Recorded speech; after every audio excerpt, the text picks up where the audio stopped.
Tuwang-tuwa siguro sina Saldico at Representative Martin Romualdez kasi parang nalilihis na ang issue at hindi na pinag-uusapan ng korupsyon bunsod sa 2025 national budget. Actually, hindi sa budget.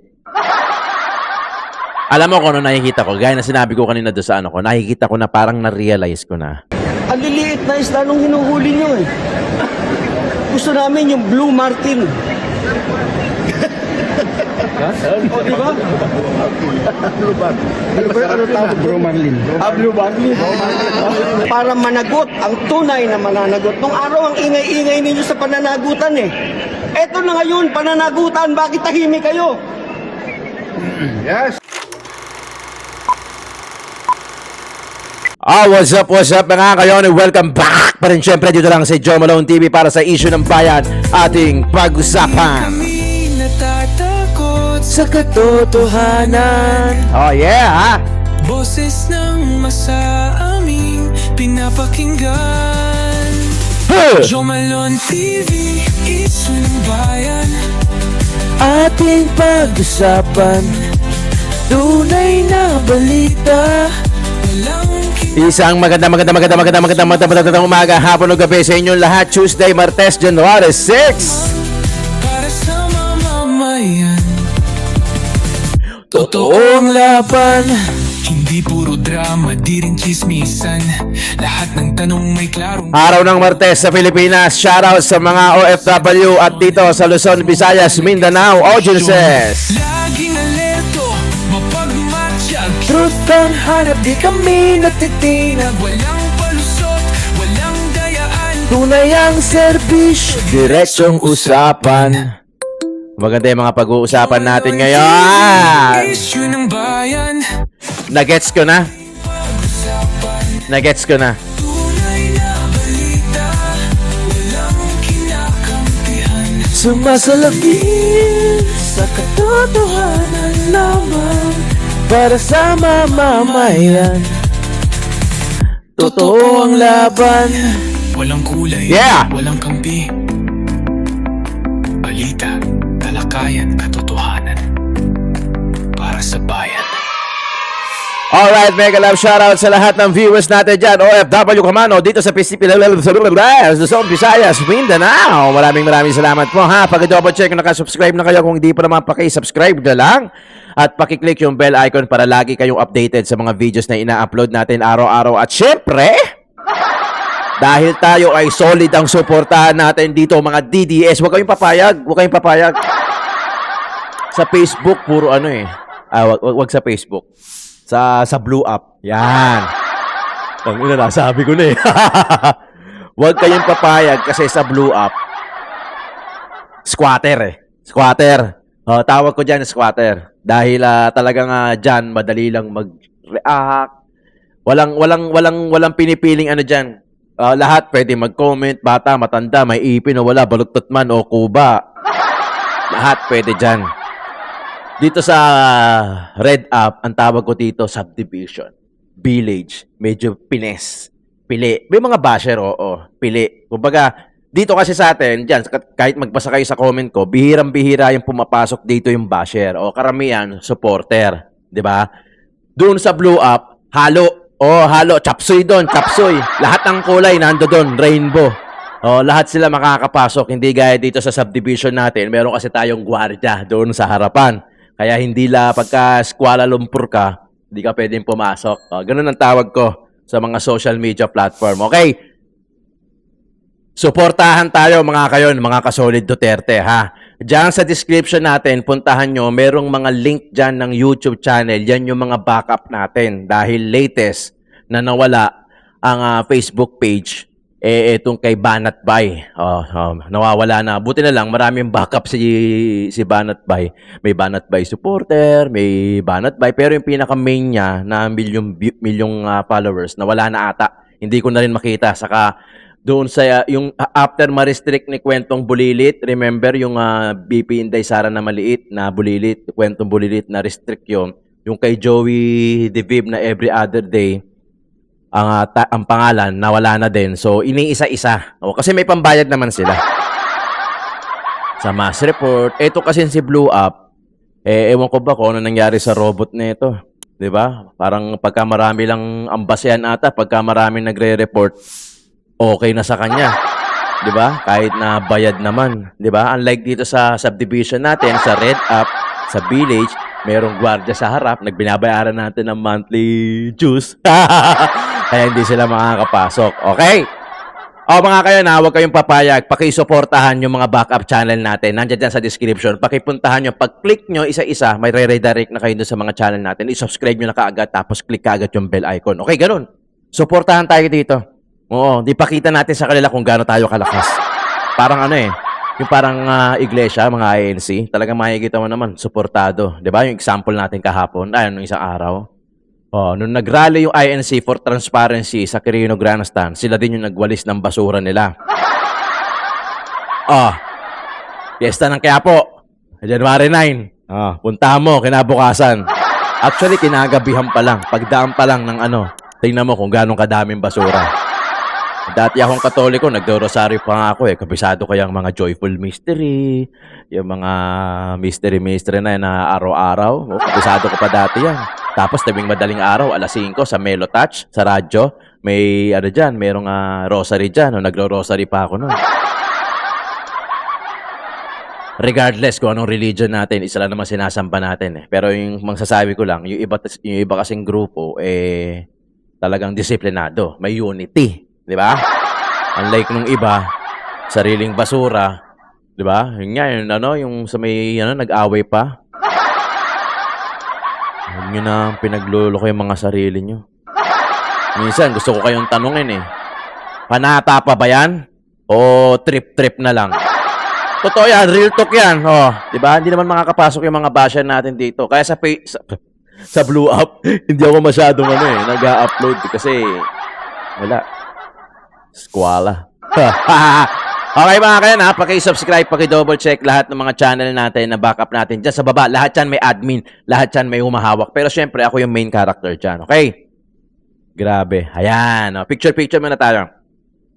Yung mga kausap kong mga ambassadors, sabi nila kapag nakabalik yung mga Duterte, you will be failed state para kayo North Korea. Ito talaga si Lamas, oh.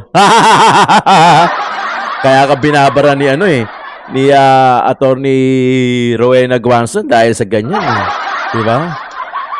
Tanggalin mo muna yung mo. Laway mo. Hindi.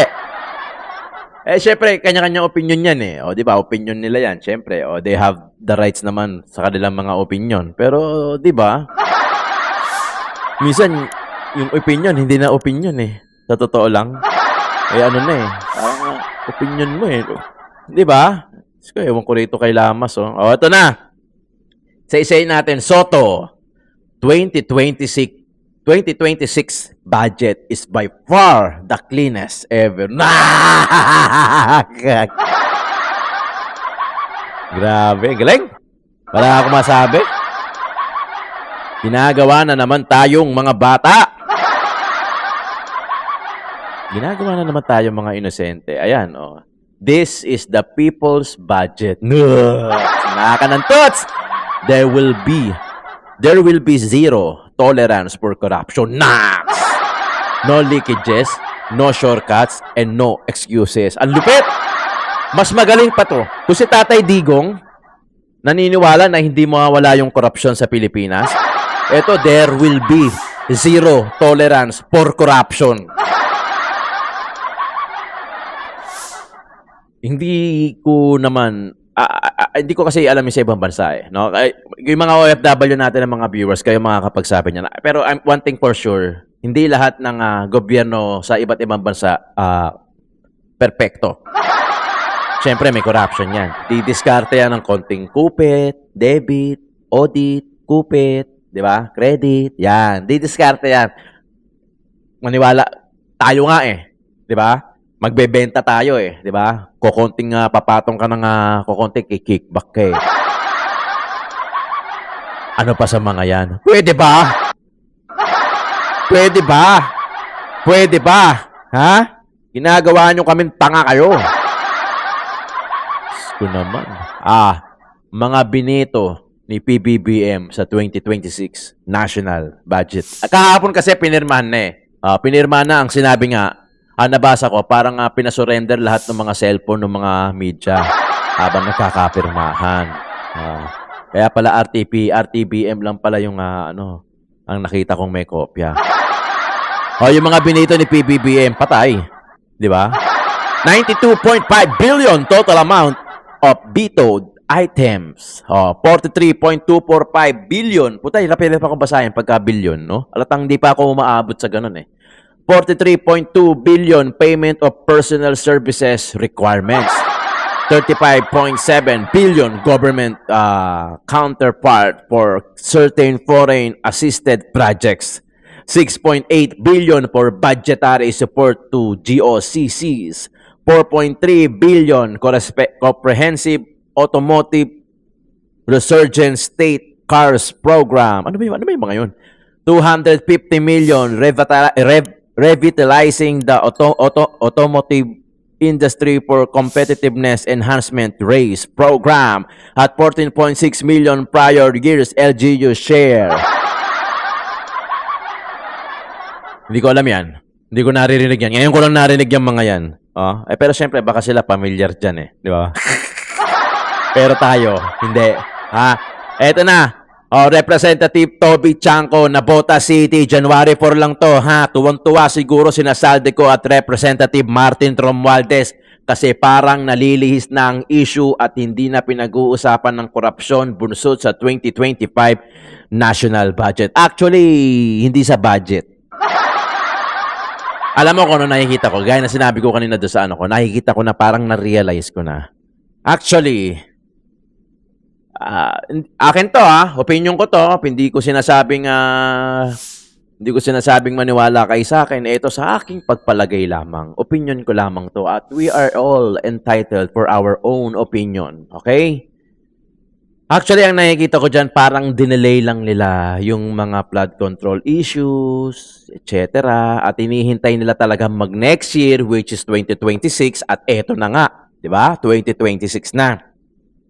So, para ang pagkatuunan ng pansin ng taong bayan sa panibagong issue, actually, hindi yung 2025 national budget na 2026. Yun, 2025 budget yung gaan na yun. Actually, hindi lang yun. Ang nakikita ko dyan ay yung impeachment sa February 6 onwards na sigurado marami magsasampa, marami magko-complain para laban kay BP Inday Sara. At yan, pag nailaban yan at yan na yung pag-uusapan at makakalimutan na ng taong bayan ang flood control issues. Diba? Ganun lang. Parang content creator lang yan. Gagawa ng mga viral videos para mag-viral. Tapos pagka lumuma na, nalaos na, gagawa ulit ng bago. Sus! Napanood ko na yan. Kumita na yung mga ganyan. At ngayon, kikita ulit.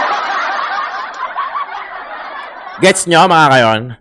Gets nyo? Parang, in short, alam mo yun? Di ba? Parang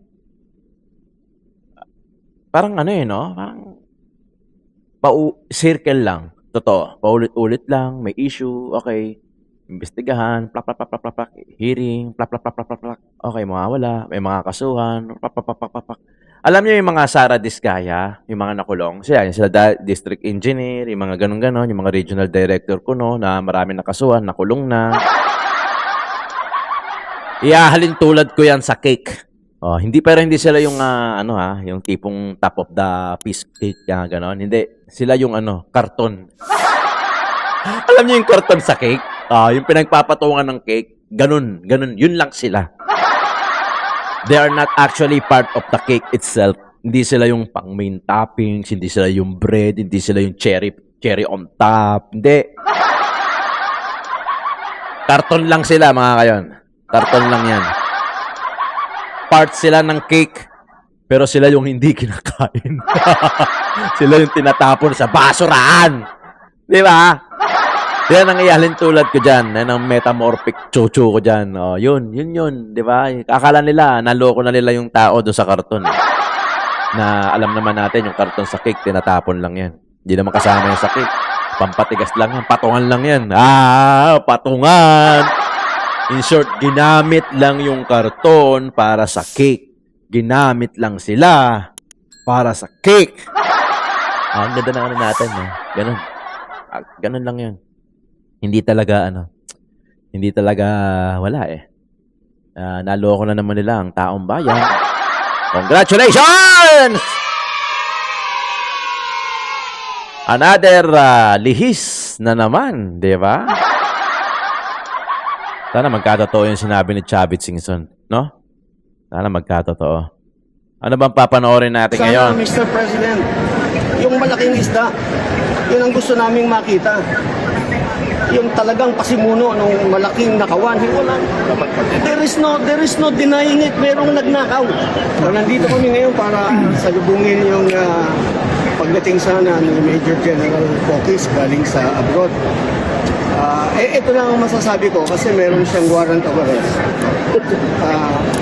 Yung aarestuhin, akala namin yung malaking isda, hindi yung retired Armed Forces of the Philippines officer, no? Ito lang. Retired officer si General Pokis. General officer. Bemedaled officer ng Armed Forces of the Philippines. Tapos kakasuhan nila ng inciting to sedition, inciting to rebellion. Kailangan ba naming guluhin ang taong bayan para gawin namin yung kinatatakutan nilang maaring mangyari? Hindi namin kailangan i-incite yung mga tao para magrebelde, para lumaban sa pamahalaan. Yes! Ang inilalaban namin, pananagutan ng mga nagkasala. Maliwanag naman na merong may kasalanan eh. Bakit hindi yun ang panagutin nila? Bakit yung mga lumalaban para sa katotohanan ang gusto nilang arestuhin? Inciting to sedition, inciting to rebellion, kailangan ba namin yun? Kung gusto namin manggulo, kung yun ang gusto namin mangyari, isang batalyon lang. Hindi namin kailangan ng buong armed forces.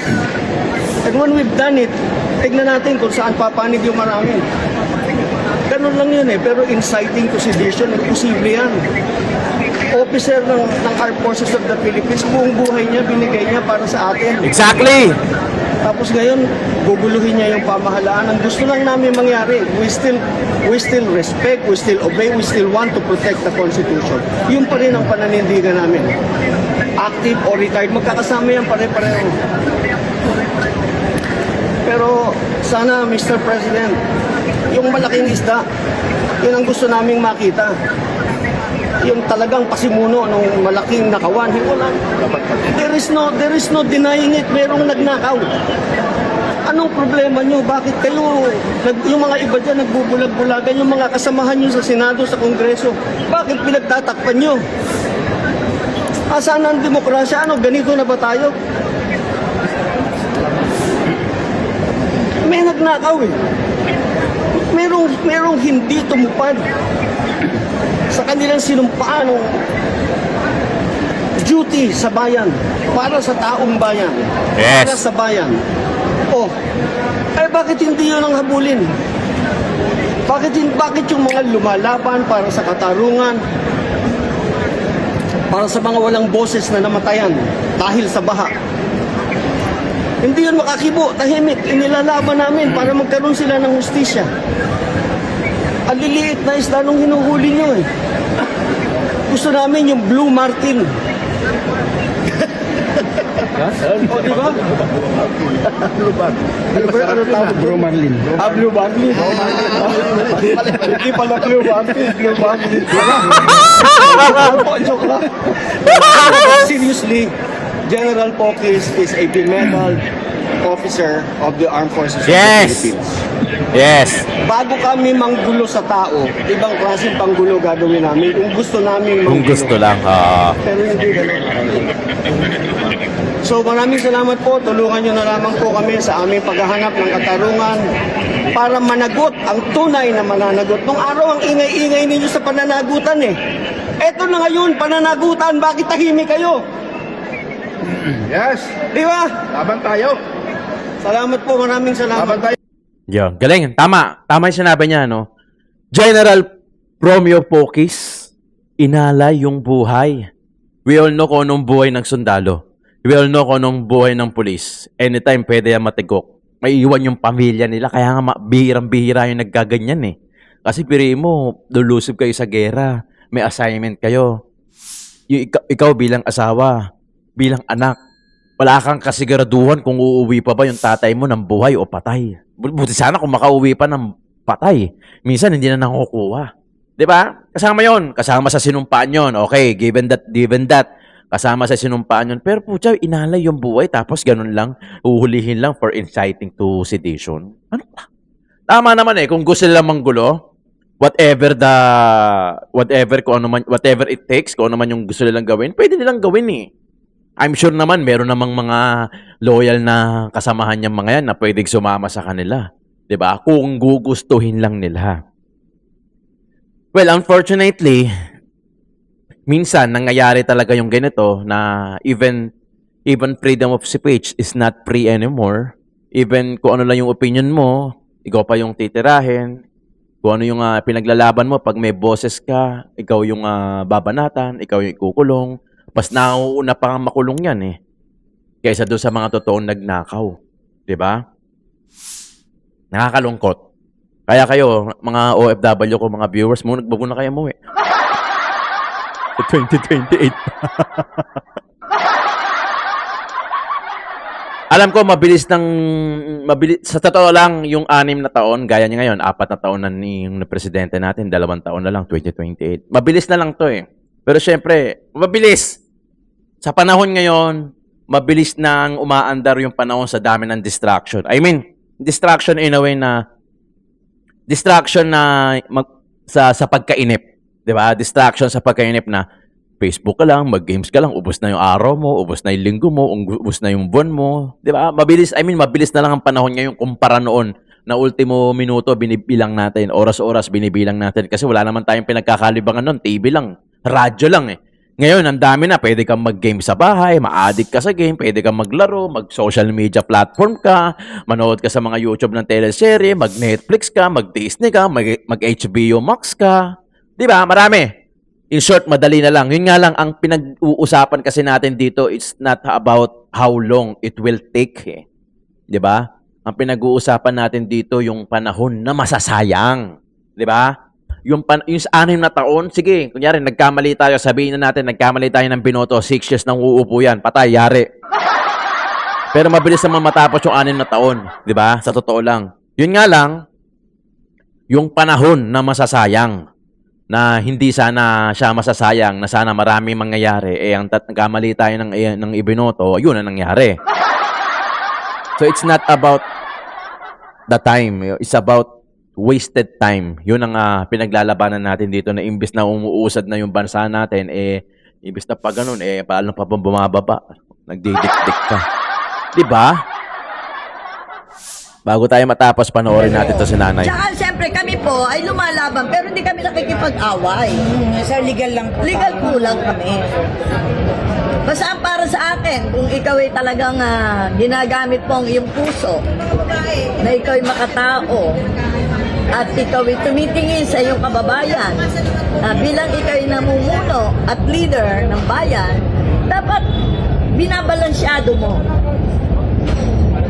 Lalo na yung mga maralita na mga kababayan natin masaya. At higit sa lahat, kung ito po ay marangal na hanap buhay. Bakit yung bangketa? Puntahan nyo to sa gabi.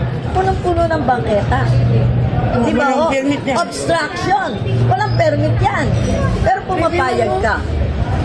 Dapat bago mo ito tinignan, tinignan mo rin yung iba.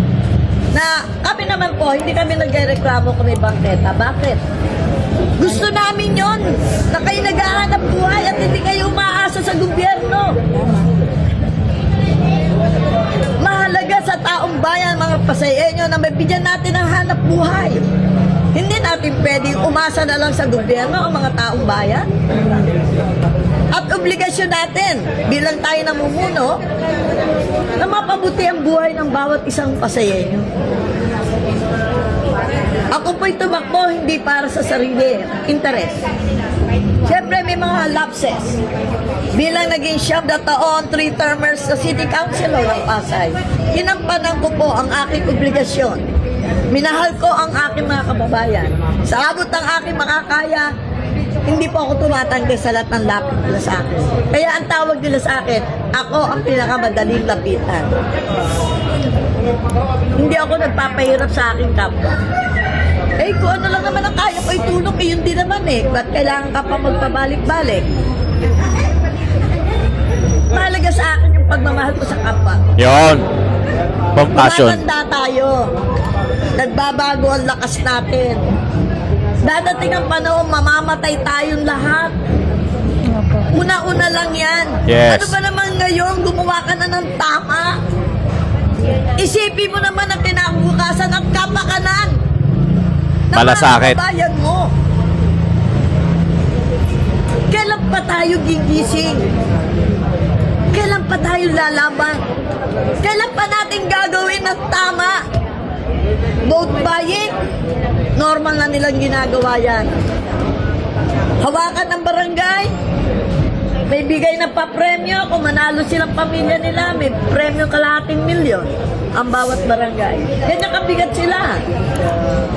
Kung gumagastos ka ng daan-daang milyon, sa tingin nyo, hindi ba more than dyan ang makukuha ng isang politiko? Ako'y lumabang prinsipyo ang pinaglaban ko. Ang kapakanan ng aking mga kababayan. Ang kapakanan ng kanilang mga anak. Ng kanilang apo at ng kanilang kaapo-apuhan.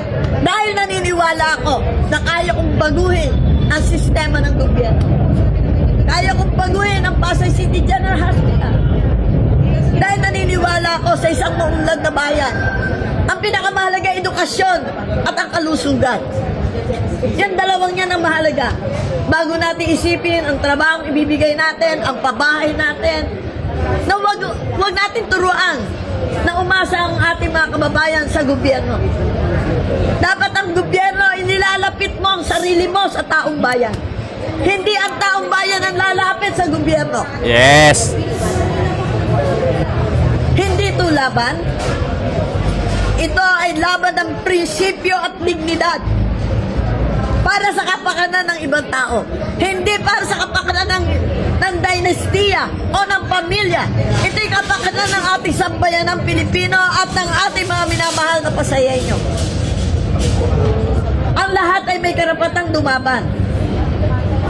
Wala ba? Kahit sa anumang posisyon, lahat tayo may karapatan. Dahil gusto nating iayos sa abot ng ating mga kaya. Yun sana, no? Yun sana. May malasakit ang bawat politiko na ang iisip, di ko talaga alam, lubos sa kalain, eh, no? Biri mo, ang laki ng mga sinasahod na ito, mga na to. Yung mga salary grade na ito, talagang pangarap ng mga managerial, eh. Pangarap ng mga mabababang salary grade. Sa sobrang laki ng mga sinasahod na ito, may mga bonuses pa, may mga MOE pa yan. Ano pa ba ang kailangan ninyo? Sobrang kasakiman naman yun kung gano'n.